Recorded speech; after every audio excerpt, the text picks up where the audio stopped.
Alors, bonjour à toutes et à tous, mesdames, messieurs. Dans cette vidéo, vous allez découvrir avec moi qui est réellement Mohammed. Loin de ce qu'on nous raconte, le meilleur modèle à suivre, le meilleur homme qui n'a jamais existé, et toutes ces histoires-là, toutes ces conneries-là, c'est des mensonges, des fabrications. Et quand on regarde de près les textes islamiques, on se rend compte que ce n'est pas du tout ce qu'on raconte dans les conférences, dans les rencontres ou bien dans les milieux comme ça. Mais quand on regarde les textes, on se rend compte que réellement, qui est réellement Mohammed? Mohammed, pour moi, d'abord, je vous dis en toute franchise, pour moi, ce personnage n'a jamais existé. Mohammed n'a jamais existé. C'est une invention de toutes pièces des califes abbassides. Les califes abbassides ont inventé ce personnage. Voilà. Donc, ce personnage n'a jamais existé. Si nous prenons, par exemple, le temps des Omeyyades, vous allez voir que eux, c'était les califes là, leur personnage, le personnage était eux-mêmes. Mais maintenant, les Abbassides sont venus au pouvoir, ils ont transformé toute cette histoire.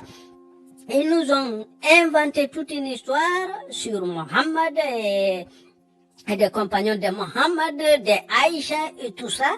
Donc là, dans cette vidéo, le but il s'agit pas de parler si Mohammed existe ou pas. Nous allons parler de ce que disent les textes islamiques sur Mohammed. Moi, personnellement, je vous dis, je crois, et je suis confiant là-dessus. Je suis sûr que ce personnage n'a jamais existé. Et j'ai des preuves. Mais là, ici, le but de cette vidéo, ce n'est pas de prouver qu'il existe ou pas, mais de regarder les textes islamiques, ce que les textes islamiques disent réellement sur ce personnage, que c'est un personnage fictif. Il n'a jamais existé. Mais ici, on va voir ce que disent les textes islamiques sur ce personnage. Voilà. Donc ici, il ne s'agit pas de prouver s'il existe ou pas. Voilà.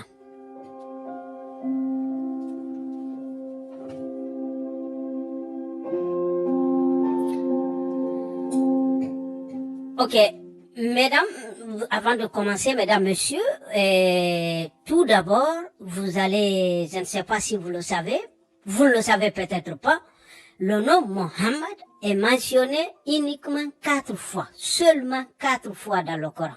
Le mot Mohammed est mentionné seulement 4 fois dans le Coran. Ça n'existe, il n'y a pas plus. Mais après, vous allez trouver des entre parenthèses où on va vous mettre, ou bien vous faire sous-entendre qu'il s'agit bien de Mohammed. On vous met entre parenthèses, on vous dit que Mohammed, on vous met Mohammed. Mais en réalité, dans le Coran, dans tout le Coran, Mohammed, ce prénom est marqué uniquement 4 fois dans le Coran. Et vous avez Moussa, qui apparaît 131 fois. Et vous avez Isa, Jésus, qui apparaît en 37 versets, dans 37 passages, fois. Mais Isa, parce que Isa, c'est censé être ici, voilà, c'est censé être Jésus, mais si vraiment les chrétiens savaient ce que veut dire Isa vraiment veut dire de l'urine de l'âne. Rien de plus, de l'urine. Donc, c'est-à-dire, c'est une insulte envers ce personnage. C'est-à-dire, c'est pour, même si vous regardez dans le hadith qui parle des 5 prières, c'est-à-dire des 5 prières, donc, Mohammed serait monté au 7e ciel. Mais par contre, ils disent que Mohammed aurait trouvé Adam au 1er ciel et au 2e ciel se retrouverait Jésus. C'est-à-dire, le personnage qui est censé être le plus important, il se retrouve au 2e ciel. Maintenant, Moussa, qui est Moïse, celui-ci se retrouve au 5e ciel. Et Abraham, pour construire toute cette histoire, Abraham se retrouve au 7e ciel, c'est-à-dire à côté d'Allah. Donc, c'est-à-dire, c'est des mensonges comme ça. Donc, vous avez 131 fois Moïse et 37 fois Isa, qui est censé, comme je vous dis, être Jésus. Ok? Mais si vous tapez juste Jésus, vous allez retrouver qu'il y en a 25 fois. Mais par contre, Jésus est appelé aussi Masih, le Messie. Il est appelé le Messie. Donc, si vous regardez le Messie, ça vous sort 2 fois. Donc, nous avons 135 fois. Et d'autres, dans 2 passages, il est appelé fils de Mariam.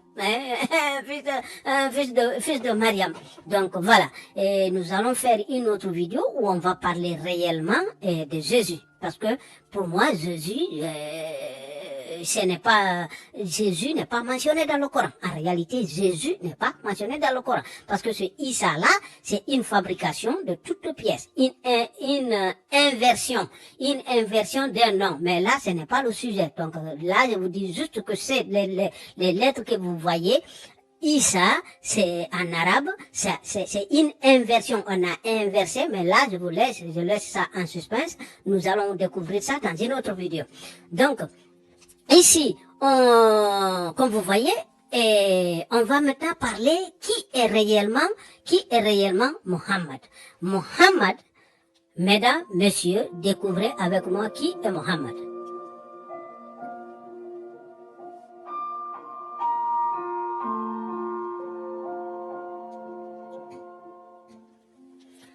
Mesdames, messieurs, le Coran nous décrit et les musulmans nous parlent en longueur de journée que Mohammed c'est le meilleur modèle, c'est le meilleur personnage, c'est le meilleur modèle à suivre. Déjà ça pose un problème pour toute personne douée d'intelligence, pour toute personne ayant ses facultés d'analyse, ne peut croire que Allah, un Dieu, nous amène un modèle à suivre au 7e siècle. Au 7e siècle, quand nous sommes au 21e siècle. C'est-à-dire, tu dois t'habiller comme quelqu'un qui existait, qui vivait au 7e siècle. Au 7e siècle, pardon. Tu dois t'habiller comme une personne qui vivait au 7e siècle, alors que toi tu es au 21e siècle. Tu dois manger comme une personne qui a vécu au 7e siècle. Toi, tu es au 21e siècle. Tu dois marcher, parler. Tout ce que tu dois faire doit être en conformité de comme cette personne du 7e siècle faisait. Donc ça, c'est impossible. Prenez exemple sur vous-même, mesdames, messieurs. Prenez des habits que vous aviez en 2010 et nous sommes en 2023. Est-ce que vous aimeriez porter ces habits-là? Impossible. Vous n'allez pas, même si ça vous rentre, vous n'avez pas grossi et non plus maigri, vous n'allez pas porter ces habits. Vous les aimez plus. Parce que vous trouvez que c'est démodé. Et comment est-ce que maintenant vous refusez cette réalité sur vous, ce que vous voyez de vos propres yeux, que vous ne pouvez pas faire, c'est-à-dire vous savez que vous ne pouvez pas vous habiller comme vous le faisiez 15 ans, 20 ans en arrière. Et là, maintenant, quelqu'un vous dit que vous devez vous habiller ou vous devez vous comporter de la même manière qu'une personne qui a vécu 14 siècles avant vous. Vous voyez, c'est trop stupide, c'est trop ridicule. C'est parce que l'homme, comme le disait Albert Einstein, il disait que il y a deux choses qui sont infinies. La première, c'est l'ignorance et la bêtise humaine. La deuxième, c'est l'univers. Et il a ajouté, bien qu'il n'est pas sûr de la deuxième, c'est-à-dire l'univers, mais à 100% que l'ignorance et la bêtise humaine, ça, c'est infini. Donc l'homme n'analyse pas, nous sommes trop cons, nous sommes trop bêtes. Nous sommes trop cons, on est très bêtes. Parce que là, c'est vraiment très simple de voir que il est impossible. Tu ne peux pas te comporter de la même manière que quelqu'un qui se comportait au 7e siècle. Au 7e siècle. 2 ans. Premièrement, toi tu montes dans des avions, tu montes dans des voitures, tu montes sur des machines, c'est-à-dire de moyens de transport bien élevés, et tu manges, tu bois, tout ça, des choses qui n'existaient pas en temps de Mohammed, au 7e siècle. Ok? Et deuxièmement, Mohammed montait sur des ânes et des chameaux.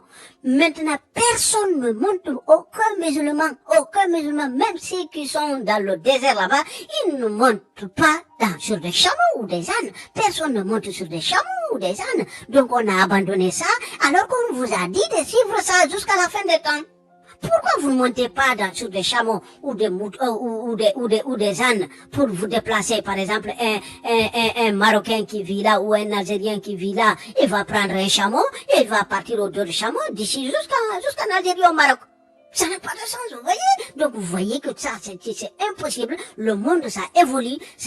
Donc un Dieu tout-puissant qui sait tout, qui serait un omniscient, doit savoir que ça, il est impossible. Il est impossible d'arriver au moment où il y aura la technologie. Les choses vont se développer. Les gens ne vont pas vivre éternellement comme c'était avant. Vous voyez? Mais là, ils vous disent qu'il faut se comporter et vivre, s'habiller comme le faisait le prophète Mohammed. C'est impossible. Déjà, est-ce qu'il s'habillait? Comment il s'habillait? Parce qu'au septième siècle, chaque fois, excusez-moi, chaque fois je dis septième ciel, voilà, le fait d'avoir introduit les 5 versets les 5 prières, les salats, les 5 prières d'Allah, c'est-à-dire que Mohammed serait monté au septième ciel, et il n'y a pas de ciel, il n'y a même pas un seul ciel, ça n'existe pas. Donc Mohammed est monté jusqu'à un septième qui n'existe pas.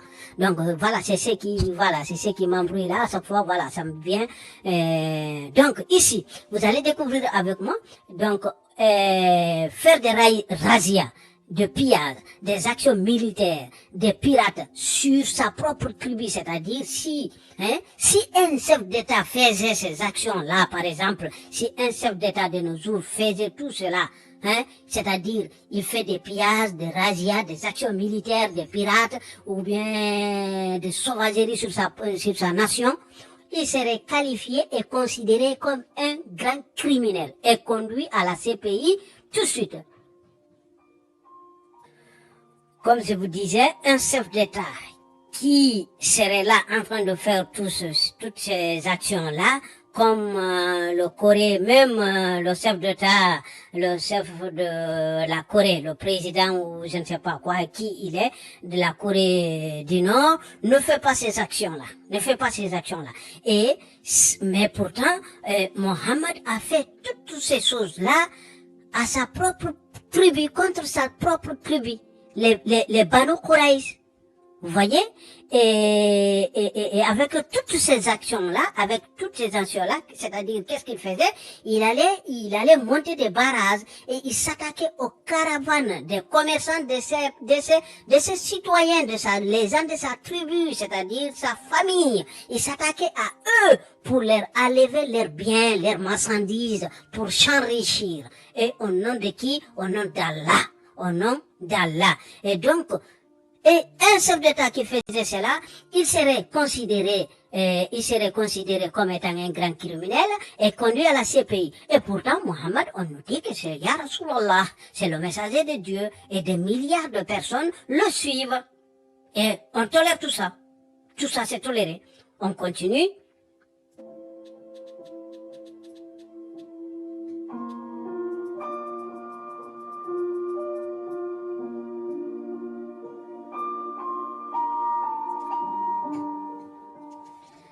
Alors, d'après le Coran, un cinquième de ce pillage, de chaque fois que Mohammed et son gang s'attaquaient à sa propre tribu ou à d'autres tribus, chaque fois qu'il faisait des pillages, ce pillage-là, un cinquième, 20% de ce pillage appartenait à Mohammed. Et imaginez maintenant qu'un chef d'État de nos jours fasse cela, c'est-à-dire il dit les 20% des contributions me reviennent. Imaginez qu'un chef d'État de nos jours fasse cela. Il sera tout de suite accusé de détournement du deniers public, et pourtant vous avez un personnage là qui est appelé Ya Rasulallah. Mohammed, il est le prophète d'Allah, un messager de Dieu. Donc des milliards de personnes le suivent. Et pourtant, il a fait toutes ces choses-là. Et il a dans son Coran, qui est lu, qui est dans partout, des milliards de copies existent et traînent partout dans le monde, disant que ce personnage-là ce personnage-là a eu 20% du vol, parce que c'est du vol, ça. 20% du vol. Ok? On continue.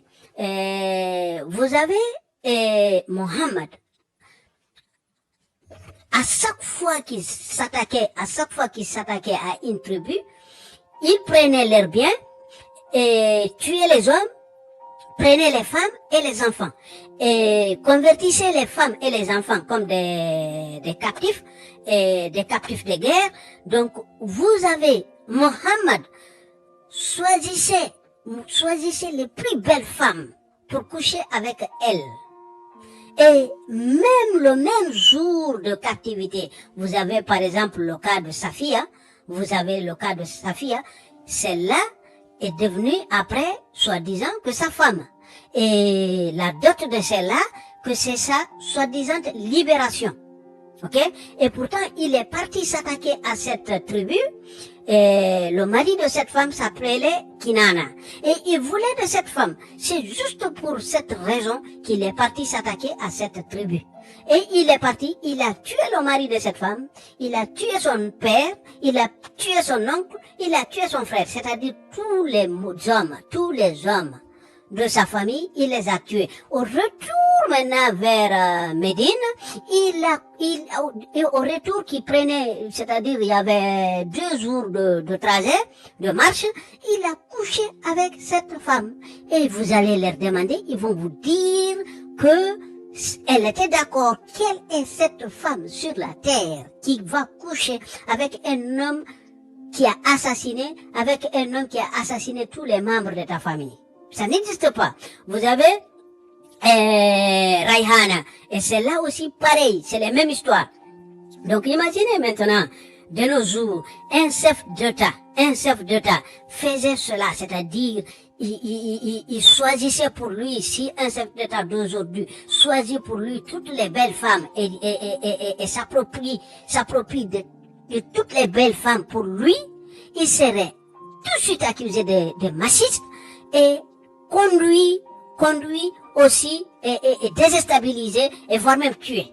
Mais pourtant, cependant, nous avons Mohammed qui a fait toutes ces actions-là et il est considéré Ya Rasulallah. Et tout ça se retrouve dans des livres des propres, de eux-mêmes, de leurs livres de l'islam. Ce ne sont pas des chrétiens, des athées ou des bouddhas qui disent cela. Ce sont les livres, les textes islamiques qui disent cela. Et cela est enseigné dans les universités, dans les écoles, mais pas dans les écoles, par exemple, en Occident ou en Afrique. Non, mais dans les pays arabes. Parce que là-bas, eux, ils se ferment pas le nez. Ils se bougent pas le nez pour dire des horaires comme ça, là. Ok? Et pourtant, Mohammed a fait tout cela, il est considéré Ya Rasulallah, messager de Dieu, et ça c'est accepté par toutes les nations. Il n'y a pas de problème là-dessus. Ok? Vous avez Mohammed qui a fait 27 guerres de razzia, c'est-à-dire venir exterminer tout le monde. 27 guerres de razzia et 5 expéditions armées. En seulement 8 ans, c'est-à-dire de 2000, il a commencé en seulement 8 ans, c'est-à-dire il a commencé sa première bataille en 623 et il est mort en 632. Donc en seulement 8 ans, il a commis toutes ces barbaries-là.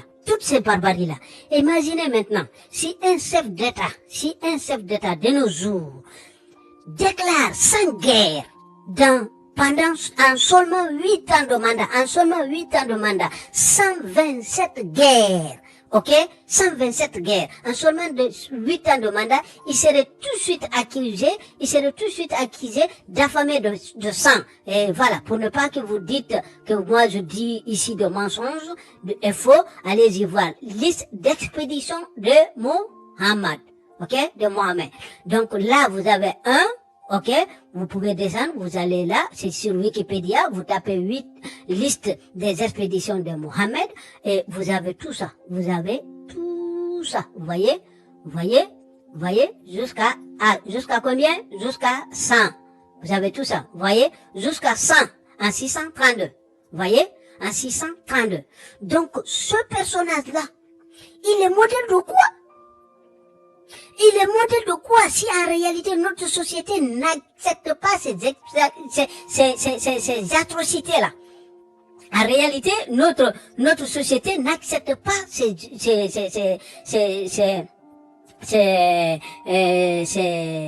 crimes-là. Donc, vous voyez, comme ce que je vous disais, Mohamed apparaît 4 fois. Donc, ici, vous avez sur le résultat c'est marqué 5, mais c'est parce qu'il y a celui-ci, celui-ci, il fait pas partir. Donc là, vous avez la sourate 3, 144, après vous avez 33, 40, après vous avez 47, 2, et dernièrement, vous avez 48, 23. Donc, il y a que ces 4 passages où il est marqué Mohammed, où il est indiqué Mohammed. Vous voyez? Donc, tout le reste, c'est des ajouts, ça n'existe pas, c'est des transformations, c'est de faire dire quelque chose qui n'existe pas à un texte. Donc, dans seulement 8 ans de mandat, un chef d'État qui ferait cela serait tout de suite accusé assoiffé de sang et de guerre et de sang. Il serait tout de suite conduit, poursuivi, par la CPI. Donc ici, vous voyez, mais là, vous avez Mohammed qui a fait tout cela et il est toléré et cela est accepté, ça circule dans les sociétés, bien que les sociétés refusent cela, rejettent ces actions-là et il y a des milliards de personnes qui vivent avec ces textes-là et qui se disent musulmans. Et derrière ce personnage-là, et ils vous disent que c'est le meilleur modèle. Comment ce personnage-là, il est modèle de quoi? Ok? On continue. Vous avez Aïcha. Mohammed s'est marié avec Aïcha qui avait seulement 6 ans. 6 ans. Il s'est marié avec Aïcha à l'âge de seulement 6 ans et couché avec elle à l'âge de 9 ans. Et Mohammed avait 55 ans. Imaginez maintenant si un chef d'État, quel chef d'État pourrait faire cela de nos jours? Quel chef d'État pourrait faire cela de nos jours? Impossible, n'est-ce pas? Soit Allah s'est trompé, il n'est pas omniscient, soit les gens là ont menti, soit Mohammed n'est pas un modèle. Donc Allah s'est trompé parce que si nous acceptons pas cela, de nos jours, donc on peut pas nous dire, ah non, mais avant ça c'était toléré, c'était accepté, on s'en fout de ça. Si c'était toléré, Allah est là, il est omniscient. S'il sait que sa religion doit rester jusqu'à nos jours, il doit faire en sorte que, éviter ce truc-là. Donc il doit pas faire permettre ce genre de choses, donc des pratiques que nous accepterons pas. Donc, il ne peut pas se permettre de faire ça parce que s'il est omniscient, c'est pour cela. C'est de savoir ce qui va venir, c'est de connaître l'avenir. Et non pas le passé. Tout le monde peut connaître, tout le monde est censé connaître le passé. Voyez? Donc, mais, imaginez un chef d'État qui aujourd'hui se marierait à une fillette de 6 ans et coucherait avec elle à 9 ans. Et ce chef d'État-là, qu'est-ce qu'il serait considéré? Il serait accusé de pédophile. Ou de violeur. Mais là, on a tout un prophète qu'on appelle Ya Rasulallah, messager d'Allah, messager de Dieu. Donc, des milliards de personnes se tiennent derrière ce personnage-là et se soumettent à ces ordres-là. Et vous disent que c'est un modèle. Quel modèle? Quel est ce modèle de personnage-là? Qui peut suivre ce modèle-là? Qui peut suivre ce modèle-là? Ça, c'est un modèle, c'est une façon à bannir, qu'on doit bannir de toute la vie, et non pas de mettre ça dans des livres et appeler ça une religion. Ok? Vous avez Mohammed a 16 lois qui lui sont favorables, c'est-à-dire ce sont ses exclusivités à lui. J'ai une vidéo où je parlais de ça, où je montre ça. C'est-à-dire Mohammed a droit, parmi ces 16-là, ces 16 faveurs-là, il a tous les 16 faveurs, toutes ces faveurs-là, toutes ces faveurs que vous avez, c'est-à-dire, soi-disant que Mohammed, soit c'est soit sexuel, c'est-à-dire pour son sexe, économique, pour sa poche, ou son pouvoir. C'est les trois. C'est-à-dire pour son sexe, pour son pouvoir et pour sa poche. Et c'est ça les dictateurs. C'est ça les dictateurs. Les dictateurs, c'est pareil. Donc, il est pareil. Donc là, lui, il a le droit d'avoir plus de 4 femmes, plus de 4 femmes, et que ces veuves, c'est-à-dire une fois que lui il décède, ces femmes, ces veuves, ne peuvent pas se remarier à un autre. Vous voyez? Alors que Aïcha avait seulement 18 ans à sa mort et Hafsa 21 ans. Vous imaginez c'est quoi ce truc-là? Toi, tu as 24, tu as 18 ans et tu as 21 ans. Un homme meurt et t'empêche de te remarier. Et t'empêche de te remarier. C'est quelle cruauté ça? Alors que tu n'as même pas eu d'enfant avec cet homme-là. Tu n'as même pas eu d'enfant avec cet homme-là. Et donc, il va mettre dans son livre, et c'est soi-disant Allah qui dirait que ces femmes-là, elles sont interdites aux musulmans. Mais quel est ce genre de Dieu-là? Ce Allah-là, il est qui vraiment? C'est quoi Allah? C'est pas un Dieu, ça. Donc ici, vous avez le numéro 10, le 10e de ces privilèges, le 10e de ces privilèges, et qui dit, si Mohammed voit le visage d'une femme, n'importe laquelle, si cette femme lui plaît à lui, le mari de celle-là doit immédiatement se divorcer d'elle et la laisser à Mohammed. C'est-à-dire, là, vous comprenez? C'est-à-dire, là, vous comprenez tout de suite pourquoi les burkas, là, rentrer dans des sacs comme des zombies. Là, vous comprenez tout de suite. Parce que si vous avez une femme, la meilleure façon d'éviter que Mohammed vous la récupère, c'est de la couvrir de la tête aux pieds. Comme ça, comme un sac. Mohammed ne va pas parce que dans son récit, qu'est-ce qui est dit? Dans son récit, qu'est-ce qui est dit? Que c'est si il voit le visage d'une femme. Donc là, il faut juste le mettre dans un sac et voilà. Donc là, vous pouvez aller voir ça, sourate 33, verset 50. Et vous voyez les tafsirs, voilà, il y a les tafsirs spécialement d'Al-Qurtubi qui vous explique toutes ces choses-là, ok? Imaginez maintenant un chef d'État de nos jours s'est dit, bon, écoutez, moi, et c'est pas, il s'agit pas de se marier, c'est juste pour coucher avec elle. Imaginez maintenant un chef d'État dit, moi, je sors dans la rue et n'importe quelle femme que je verrai, je veux coucher avec elle. Mariée ou pas, je m'en fous. Et comment cette personne-là serait considérée de nos jours? Un grand dictateur. Et pourtant, vous avez Mohammed, qui est considéré Ya Rasulallah, messager de Dieu, envoyé de Dieu. Donc, celui-ci, il est suivi par des milliards, des millions de personnes. Voyez? Et donc là, on ne dit rien. On laisse ça et ça passe. Ok? Faire des ruses, des tueries, contre ses opposants non armés. C'est-à-dire, un président de nos jours fait cela. C'est-à-dire, toi, tu es là, tu fais des ruses et tu tues tes opposants. Donc, Mohammed a tué 43 de ses opposants. Et ces opposants-là n'étaient que des femmes, n'étaient que des poètes, ne faisaient que chanter et critiquer. Et disaient uniquement que Mohammed n'est pas un prophète. Tout ce qu'il dit, c'est faux. Donc là, vous avez une dame que vous pouvez taper Umm Kharfa. Vous pouvez taper ça sur Internet, ça va vous sortir, même sur Wikipédia. Donc cette femme-là, elle était une chef de la tribu de Fazara. Donc celle-là, elle a juste chanté, elle a juste dit que Mohammed n'était pas prophète. Et donc, Mohammed a envoyé Zaïd pour aller tuer cette femme. Et qu'est-ce qu'ils ont fait avec cette femme? Ils ont attaché ses 2 pieds sur 2 chameaux, un à gauche, l'autre à droite. Ils les ont chassés à courir à direction contraire. C'est-à-dire, on a déchiré la femme. On a déchiré parce que chaque chameau est parti avec la moitié. La moitié. Et vous avez Kab. Et celui-ci, c'est son propre frère qui était complice, parmi les complices des 4 personnes qui sont parties l'assassiner. vous l'assassinez. Vous avez aussi Asma bint Marwa. Et celle-là aussi, elle était simplement une poétesse, c'est-à-dire porte-parole de cette, d'une tribu aussi. Donc, ici, celle-là, et qu'est-ce qui s'est passé là? On a envoyé cet homme-là pour aller tuer cette femme. Il est parti trouver que cette femme-là était avec son enfant, son bébé qui était en train d'allaiter.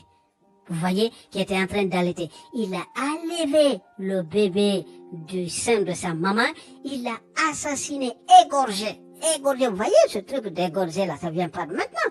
Donc il a égorgé cette femme-là. Là, vous avez la référence, vous pouvez aller vous-même lire, voir ça de vous-même. Et vous avez un groupe de 8 personnes, ça aussi je l'ai parlé dans une de mes précédentes vidéos, Atal, qui était venu voir Mohammed.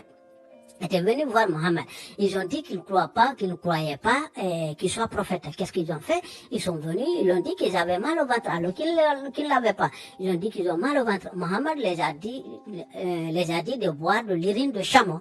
Et il leur donnait l'urine de chameau, ils étaient. Donc ils ont resté comme ça quelques jours, ils ont dit on est guéri. Et donc, et Mohammed dit, bon, là, maintenant, vous devez embarrasser l'islam. Ils ont dit, ok. Et Mohammed les a fournis des bétaux, voilà, des chameaux, voilà, un peu de partout, un peu de tous les animaux domestiques. Et ils ont pris et il les a donné quatre esclaves. Et ils sont partis. Et donc, arrivés dans le désert là-bas, ils ont tué les 4 esclaves parce qu'ils n'avaient pas besoin, ils n'avaient juste besoin de béton. Donc, et Mohammed a été informé de cela. Mohammed a envoyé aller chercher ces gens-là. Ok, là vous avez la référence. Mohammed a envoyé d'aller chercher ces gens-là. Ils les ont fait venir. Et qu'est-ce que Mohammed a fait? Mohammed a pris ces gens-là. Il a ordonné de les couper les 2 pieds, les 2 mains, et de les percer les yeux, comme ça, ils ne voient pas. Et d'aller les jeter dans le désert, sous le soleil, dans le désert, et de les laisser comme ça. Et c'est ce qu'ils ont fait. Imaginez un chef d'État de nos jours qui faisait cette cruauté. Qu'est-ce il sera accusé de grands tyrans et conduit, mais accusé de tous les noms. Et là, vous avez tout un prophète de l'islam, Mohammed, qui est appelé Ya Rasulallah, messager de Dieu, envoyé d'Allah. Vous voyez? Donc, Ya Rasulallah. Et puis, vous avez les passages des hadiths, et du Coran, c'est-à-dire qui disent de tuer tous les apostats, Donc, et c'est-à-dire, leur sort, c'est d'être tué. Donc, imaginez maintenant un chef d'État. Parce que les musulmans, quand ils sont dans les pays démocratiques, ils se remplissent la bouche de, je ne sais pas, des droits, je ne sais pas de quoi et quoi. Mais par contre, imaginez maintenant un chef d'État qui dirait que quiconque change de groupe politique, il faut le tuer. Imaginez ça. Toute personne qui changerait de groupe politique et pour aller dans un autre groupe politique, de le tuer. Vous imaginez un chef d'État qui ferait cela de nos jours, il serait considéré comment est-ce qu'il serait qualifié, ce personnage-là? Et pourtant, vous avez une personne qui s'appelle Mohammed et il est considéré, Ya Rasulallah, un modèle à suivre jusqu'à l'éternité, un modèle à suivre. Donc lui, il faut le suivre et donc vous avez des milliards de personnes qui sont derrière lui et qui veulent imposer cette pratique-là et qui veulent imposer ce modèle-là et qui veulent imposer ce personnage. Bien sûr, ils ont dit que c'est le modèle à suivre. Ok? On continue. Et ici, Mohammed a tué la minorité juive et les a forcés de quitter leur ville. Parce que lui, il était venu à Médine, il les a cherchés de là-bas. Il est parti aussi, il y avait une tribu qui s'appelle, là vous pouvez taper ça aussi sur internet, Bani Quraïza, il est parti, il a égorgé, mais littéralement égorgé tous les adultes hommes, il les a égorgés. Ainsi que les Banu Nadir, c'est-à-dire qui étaient des chrétiens, il les a obligés, il les a pas égorgés, il les a obligés de quitter Médine, donc leur ville natale, et d'aller se réfugier ailleurs. Maintenant, imaginez, mais aussi après la mort de Mohammed, son gang, c'est-à-dire les soi-disant Ousmane et tout ça là, toutes ces personnages-là, toutes ces personnes-là n'ont jamais existé. Mais on le prend tel qu'il est écrit dans les textes. Donc ces gens-là, ils ont suivi, ils ont assassiné des gens jusqu'à la rentrée de la France ici, jusqu'à la rentrée de la France. Ils ont assassiné des gens, jusqu'à tout ça, hein, et instauré des jizya partout. Et donc, maintenant, imaginez, si un chef d'État faisait cela, c'est-à-dire aller s'attaquer à toute une nation, et là, aujourd'hui, en ce moment, vous prenez par exemple le Niger. Le Niger est en train suite à un coup d'État, le Niger, les militaires se sont mis au pouvoir, mais vous avez la CEDEAO qui est là, en train de dire non, vous restituez le président, ou sinon, on va intervenir militairement. Et vous avez les Occidentaux qui, au début, obligés, mais maintenant, sont là en train de dire, non, il faut privilégier les négociations pour ne pas qu'ils soient trop accusés.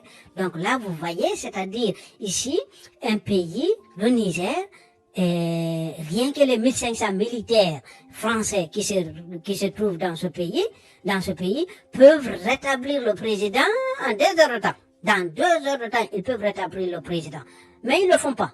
Ils ne le font pas, pourquoi? Parce qu'il y a des lois, il y a des règles. Il y a des lois, il y a des règles. Mais donc, imaginez, vous voyez ce personnage-là, Mohammed, lui, il s'en fout des lois, il s'en fout des règles. Donc, lui, c'est un messager de Dieu, et Ya Rasulallah, il est considéré comme Ya Rasulallah, et des milliards de personnes lui suivent, et veulent imposer son modèle dans le monde entier. Ok? Et le soi-disant ordre de combattre et de tuer tout le monde jusqu'à ce qu'il ne reste que des musulmans sur la terre. Voyez? Donc là, c'est dans le Coran.